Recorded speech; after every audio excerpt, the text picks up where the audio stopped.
Hi, my name is Mark Deary and I have been a filmmaker for 20 years. I directed my first feature film when I was 22 in 2005. I'd co-written it with my now wife, she was my girlfriend at the time. We'd co-written it in 2004 and yeah, we directed it, or I directed it and made it at the start of 2005, and we had our first premiere in April of 2005 and it was a horrible experience, which I'll talk about later on. And then, yeah, we made some fixes to it over the next little bit and had another premiere in November of 2005. So, yeah, that was basically 20 years ago. And it's crazy to think I'm 43 years old now. And, yeah, I thought it could be interesting. I guess I'm at a point in my life where I got married later and I've had kids now. My kids are kind of middle years and teenage. And so, yeah, I always joke that I got to kind of have my cake and eat it too, because I made films and I loved it. I love movies. I've loved movies my entire life, and I got to make movies at an independent level, but still I got to make movies. I also worked professionally for about 11 years, making TV commercials and corporate videos and the sort of thing you'd expect that somebody would have made. And for the last 10 years, I've been a teacher, and I've just come into a period of leave now. So I have the next about 4 months, 5 months off from my job, and I don't know what's going to come next. I guess I can go back to my job or I can go do something else, but I'm at a really reflective point where I've been doing this 20 years, and I thought, I've had this idea for a while, it's been brewing, about how back in the day when I was young, when I was 22, and this was 2004 or 5, I wanted to be Robert Rodriguez when I grew up, and Quentin Tarantino, early independent filmmakers. And I'm sure there are a lot of other people out there, in YouTube world, who had similar aspirations. And there are ones you can see, who've kind of made a career out of being on YouTube and talking about their filmmaking aspirations. And I kind of just quietly in the background kept making movies. I had that period, which a lot of people have, where my wife and I together as a team wrote and cranked out a lot of movies back to back. I think within a few years, so by 2010, we'd made 5 feature films or produced 5 feature films, but 3 of them, we only finished 3 of them because it was kind of like when we got access to equipment, like free equipment, we would make a film when we could. So we were always writing something, and my wife probably more than I kind of took on most of the writing roles. Like we wrote the 3 films that are finished, we wrote together. And yeah, her name's Candice Deary. She is a writer in her own right now. But yeah, we've kind of kept doing film projects on and off. And as I said, we had our kids, so that kind of became our main focus. From 2011, we had our first kid. And yeah, we've made a few things. In teaching, I made a web series that kind of got a bit of recognition. We won a few awards and stuff. And as I said, I made a lot of TV ads. So I got to make a career out of filmmaking after making our independent stuff. And that's kind of when it stopped. So we made our own independent projects and just figured out, sleep on a milk crate bed and work a job for 6 months, then make a film for 6 months and repeat. And that was what we were doing. So I guess it was you could say it was like an early folk filmmaking movement. I mean, I know there were people back then, we used to call them micro-budget filmmaking or ultra-low-budget filmmaking. This is pre-YouTube. And, it would be people trying to make feature films at the absolute highest possible quality. I always think of Stu Maswich as kind of the leader of that revolution. If you don't know who Stu Maswich is, you can look him up. He's a genius, but he I don't know if he'd call himself a genius, but he's very smart when it comes to post-production and production stuff. And he was an inspiration for me as I kind of started learning more as we were making films. And in leading into my professional work, he absolutely helped me with post-production workflows. But yeah, it was coming off the back of the Dogma film movement where it was like shoot on 35mm naturally and stuff. The next step was kind of, well, what can we do digitally? And you could make reasonably high production value looking stuff if you just knew how to handle an old mini DV camcorder, or we used, what's it called, Digital S on one of our films, which is an even older format. So yeah, we were kind of bootstrapping films as best we could back then with a view to, I guess, my goal was always, I think it was on like the Spy Kids 2 DVD commentary, Robert Rodriguez talked about a book called Art and Fear, which if you haven't read it, it's a book worth reading. And but in that he gave an analogy, which I've heard a lot of people give since, and it's in the book that they give the analogy. I can't remember off the top of my head what the origin of it was, if they invented it or if they were quoting someone else, but it was basically about, it was like the pots analogy. So there was like and you would have heard something like this, a lot of people would have heard this before, where at the start of a semester, a class got split in 2. In one group, the goal was to make 1 perfect pot. In the other group, the goal was just to make 40 pots. And yeah, at the end of the semester, as they went through the semester, it's like the group with the one pot were like, oh, we'll do this easily, we'll plan it, we'll make it amazing. What's a perfect pot look like? And basically, to make it a long story short, they spent a lot of time and overthought it and ended up with nothing at the end of the semester. And the group who had to make 40 pots by 20 pots in, 30 pots in, they were starting to make really good looking pots. And by the 40th pot, they had, 2 or 3 perfect pots. So I kind of took that on board and thought, well, let's just make a lot of films till we get to the point where we could do every job ourselves. And if somebody wanted to give us money to make a feature film, we could do it at a higher level because we know every job. And that was kind of the philosophy we went in with. So we made our first film, this one from 20 years ago. It was called Maryborough ... after the town we grew up in. It was a teen film. And yeah, we made a lot of mistakes. We didn't know what we were doing, but that's the whole thing. You just get in and do it, especially when you're young and not experienced in a field. You kind of can take more risks and do a lot more, you're more likely to finish, even if what you finish isn't what you hoped it would be.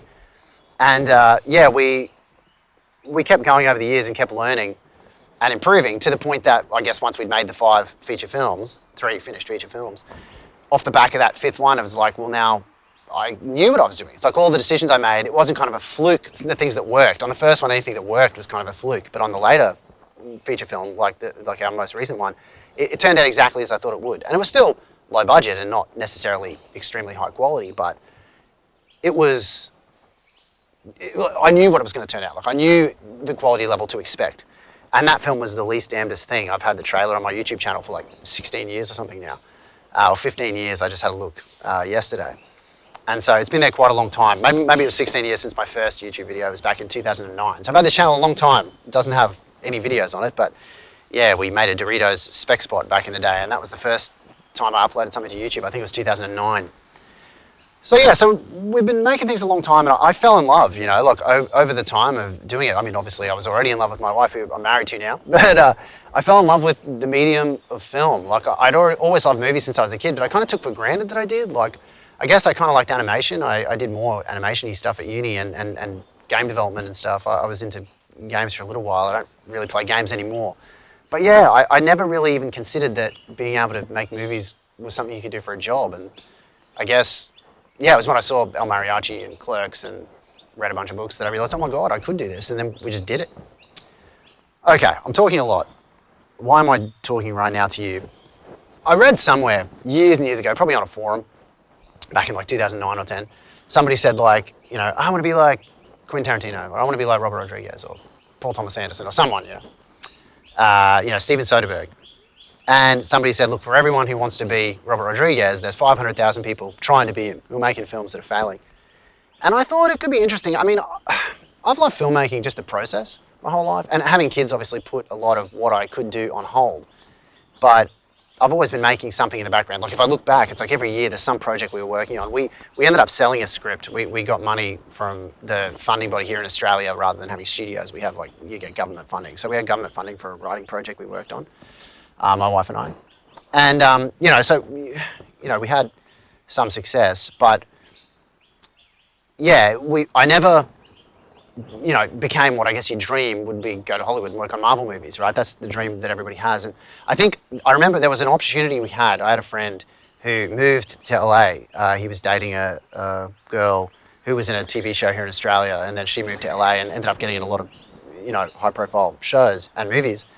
And he went with her. So he was like, come with me, man, And so we had an opportunity to go to Hollywood, but we decided to have kids instead. So I stayed in Australia. And at that point, after making 5 features, I kind of realized and I've said this for many years now, at least a decade, but probably more like 15 to 20 years, that if I had $1 billion in the bank, I would just make a movie every year with my friends. Indie movie every year with my friends. Because another one of my mentors, Chris Crawford, he was one of the early employees at Atari. And he mainly talks about game development, and well, no, not so much game development anymore, but interactive storytelling for the last many, many years, since the mid-90s. And anyway, in one of his books, he had an analogy about when a normal person, like a person on the street, looks at a tree, they see the tree, they see the bark, and they see the leaves, and they see, maybe the roots sticking up out of the ground. And that's it, that's what they see. Whereas he said, he originally studied like biology, I think, or physics, but he said, when I look at a tree, I see, the roots eating water, I see the sap moving through the leaves, the branches, I see the photosynthesis of the, leaves making oxygen. Like, he sees a lot more than just the tree. And I always think about, this is what filmmaking became for me after 5 feature films, was that you look at a feature film and it's a better, like, I've been keeping diaries, like if you know Julia Cameron, who wrote The Artist's Way, I've been keeping morning pages since I was 21, so before I started filmmaking. It was probably off the back of the first time I read The Artist's Way, which I highly recommend that book. It was off the back of that I probably switched from game stuff into being a filmmaker, right? For a while, I got to work in England in an internship at Lionhead Studios. I worked on a game called Fable. I don't know if you've heard of Fable. I always tell my students about that, and some of them are like, whoa, and some are like, what? Because it was a long time ago. That game was released 2004. And I only had a short time there. And, but before that, I'd had a game company with a friend. And so I kind of had, games had been my whole life, you know, to the point that I got to go work in England at, you know, on one of the biggest titles of that year. It was released 2004, and I was there 2003 into 4, start of that year. And yeah, it was, from doing The Artist's Way, I moved into caring about films and ultimately making my first film. And back to the story from Chris Crawford, like, filmmaking has become for me, like, even keeping morning pages where you write what you're doing every day. You keep a journal. I've kept a journal since I was 13.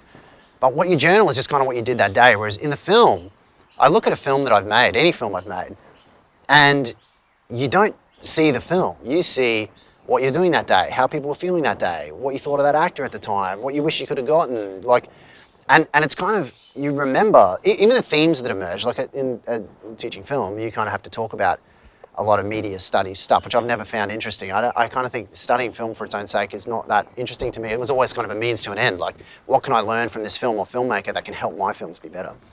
And yeah, we often talk about with making films, like what kind of the meaning that the filmmaker tried to create. And I always think a lot of the time you'll make something and you didn't know what you were trying to say. Like, I look at that first feature film from 20 years ago now, and it's obviously my wife and I grieving our youth. We were 22 years old and we were grieving what it was like to be a teenager, and we were kind of trying to bottle up what it felt like being a teenager when in the time we were teenagers. So one day I'll have to release this film online. I kind of, after that premiere, we never did anything with it. And but yeah, I look at it now and I mean, we weren't planning to do that. We just thought, the motivation to make a feature film for me used to be, what is not on the video store shelves that if it was on the shelves, I would rent it. And that was the movie we'd make, you know? And every time we were like, okay, are we going to commit time to make this film? Because we only made features. We never really made short films, which I find funny. But I guess I was listening to Robert Rodriguez, who was like, why make a short when you can make a feature? So we did. And I mean, we learned, and we really did learn how to tell a long form story. And I feel like making longer form stories really did take up a chunk of our lives, because the post-production is always a really long time. That first film was only a few months of post-production, and then 6 months after that first premiere. So, but the later films all took a year, always, of post-production. It just took a really, really long time to do the post-production. And so it's a chunk of your life that when you look at the film, you can see things, and you can see meaning that you did not intentionally put in, but it's there. So I love filmmaking. I love filmmaking outside of wanting to go to Hollywood and make the next Marvel movie. Just telling a story and later realizing what you were going through at that time. Later realizing what you wanted to say.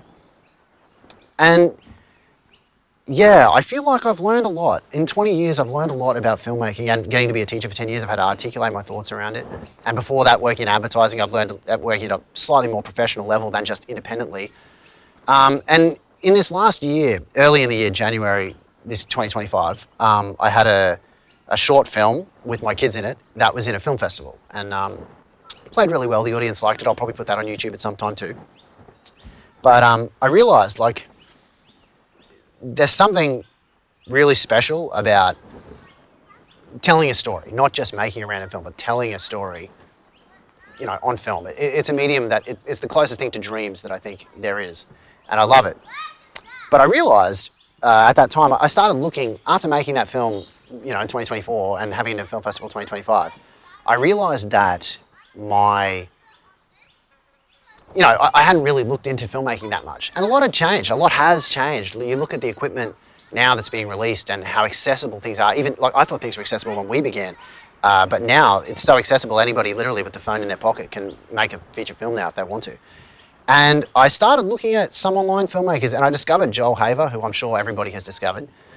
And I looked at what he was doing and I was like, wow, that's what we were doing 20 years ago, making independent films. And I mean, obviously, his work ethic is insane. Like the amount of short films that he released before he started doing features, and a lot of his feature films are just amazing. Like Pretend That You Love Me is a phenomenal feature film. If you haven't seen it, it's on YouTube. Go watch Pretend That You Love Me by Joel Haver. It's amazing. And in 2024, he made 12 feature films in 12 months, which is just mind-blowing to me that he could do that many films that quickly. And they're great. Like, I can't believe the quality that he can churn out. And again, the way I see it is, what he's making might not be a Marvel, feature film, but we will never want it to be. Like, there's something amazing about them. And I think it's more about the zeitgeist, like he is capturing his generation because he's younger than me, obviously, but about a decade younger than me. And I look at what he's doing, and he would be doing what I'm talking about, where you don't just see the tree, you see like his life will be preserved in each of the films he's making. And it's really special to see. And that was really inspirational to me. And there's another YouTuber who I will call out, Joshua Morrison, Johnny Mozza is his YouTube channel. And he's been making videos every day just talking about, I guess, life, but life in terms of being a filmmaker and an artist and a creative person, which I would say 43 years into my life, because I was a musician in high school. I played in bands. When I left year 12, I was in a real band who, we recorded, and we had a residency in Brisbane, which is a capital city in Queensland in Australia. So I played music for a while, but then I kind of burned out on that. I didn't like the gigging very much. It stopped being fun. And so then I went to uni and did boring technical stuff. I did design, multimedia at the time when it was multimedia. That was my bachelor's degree. And so I did a little bit of post-production. I had a project I shot for the Parliament House of Queensland. And I had them for a client for 20 years or 15 years, a long time, because I started with them in 2002. And for many, many, many years, I think 2018 was the last time I worked on their tour for them, so do the math on the years. But yeah, I had to go in and I got to work with, back then there was no cameras in the place, so we shot, me and another guy for our internship, we shot a bill, it was the passing of a bill in Parliament. And we shot about 60 hours of footage. And so I got to meet all the Channel 7 and Channel 9 cameramen who'd come in for when bills had passed, but the ones we were following, it just took a long time to have one be completed. And they used the footage. We had to edit the 60 hours, we had to edit it down to 20 minutes of the bill being introduced and all the steps of the bill. That was the first kind of corporate video I guess I made. And the editing process of that, we started doing it in Avid back in the day at my university. There's about 3 or 4 Avid suites, so like $100,000 each. But there was some old Macs with Final Cut 2.5 or 3. I think Final Cut Pro 3 came out maybe, and so we were editing on Final Cut Pro 3, and that was kind of how I really learned to edit, because I took 60 hours down to 20 minutes. And so in undergrad I did a little bit of film stuff, but it wasn't until after doing the game company, working my own game company, then working in England, and coming back I did a master's degree in film, and that was when I really kind of started learning about film specifically. But yeah, looking at back to the guys who are inspired me to be talking here right now, like Johnny Mozza, he makes stuff every day, and he talks about being a creative. And like I said, for me, I've lived a very creative life. Creativity, my wife Candice and I both have made creativity kind of the main thing in our lives. We love our kids, and our kids are creative now as well. I think it's a certain type of person, I've seen filmmakers say this. Like one of my favourite Australian filmmakers, Scott Ryan, he went to RMIT where I did my master's degree in Melbourne a little bit before me. And he made a film called The Magician, so another independent, no-budget film, but it's a masterpiece. It's an excellent film. And then many years later, he went on to use that same character and make a show, which is very good as well. But yeah, Scott Ryan, there's a video of him from about 2006 or 7, after he'd made The Magician, where he's just finished it, and he's really miserable. And he says, "I just think being in love with filmmaking is a curse. It makes me miserable. And I wish I'd never fallen in love with it, because I'm compelled to do it. It's a compulsion. I do it anyway. I do it for free. I just have to do it. And I wish I didn't have it, but I do." And I recently saw a video with Orson Welles saying the same thing. He's like, "I wish I'd never gotten into movies. Like, it's just, you become obsessed with it, and it's a compulsion, and it's, but I love it." And I can really relate to that. And I recently saw a video too with Kurt Cobain from Nirvana. He said something like, "I just wish I could be simple. I wish I could have a simple life. Like, I wish I could, I know dudes who'll just work and then have a beer after work and then go home and go to bed, and that's their life and they're happy with it." Whereas he's like, "I just feel like I overthink things and I'm complicated, and I'm always thinking about creativity and what I can do and thinking about ideas." And I think it's a type of person, and I guess I'm that kind of person. And my wife, we're always thinking about ideas, what we're going to do next, what we'll make next. So yeah, so watching Johnny Mozza dole out creative advice, and I've just gotten really used to it. Seeing him has been great. And I decided, you know what, I think I'm at a point where after 20 years of doing this, I probably could talk about it. And I am going to make a documentary, I've decided. I started ripping a lot of the old footage from the mini DV tapes before they perish of our old feature films. And so I'm going to make a documentary, a feature documentary called Confessions of a Failed Filmmaker. It's kind of sad and defeatist, I guess, that I'm a failed filmmaker, but I feel like I'm still a filmmaker. I'm still making movies, but that's kind of the idea I had. Maybe it'll get renamed. But I feel like, yeah, I really want to start building a community. At the moment, I'm living in Queensland, but not in Brisbane, in the capital city. I'm in a smaller town, and I might potentially move, soon, depending on what happens at the end of my leave. But yeah, I feel like there's a lot of topics I could talk about, and I kind of just want to meet people and build a community. That's what I'm really excited about. And I decided I'm going to try for the next 100 days at least to make a video every day talking about some aspect of either filmmaking or creativity or living a creative life or anything that kind of I feel like I have anything to say about. I'm certainly not an expert on anything, probably, but I've definitely lived, and I'm excited about just meeting like-minded people and hearing about what other people think have been through similar stuff. I'm sure there are a lot of people out there who've been making films for 10 years, 20 years, or even who are just getting started now and want to know. Like, I could give you shortcuts, I guess, and that's what I've helped a lot of students with. I've had thousands of students who I've helped make films, so maybe that's something I can do as well, but it's interesting. It just started raining, and the sun also just came out, so there you go. That's a really interesting juxtaposition.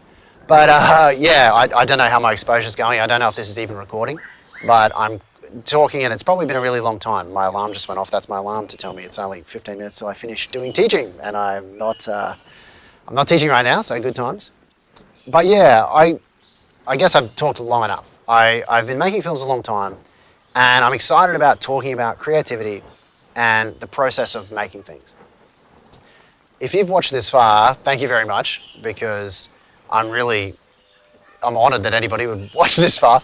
But I'd love to hear what you think about what you want to hear about, or about your own journey of creativity and where you're at right now and how you feel. Because where I'm at right now, I guess I have a lot of hope. I know that over this next period of a break, I have the luxury of not having to work every day. So I'm going to have a lot of time to make films and make projects and make these videos, which I'm going to commit to doing at least one video every day.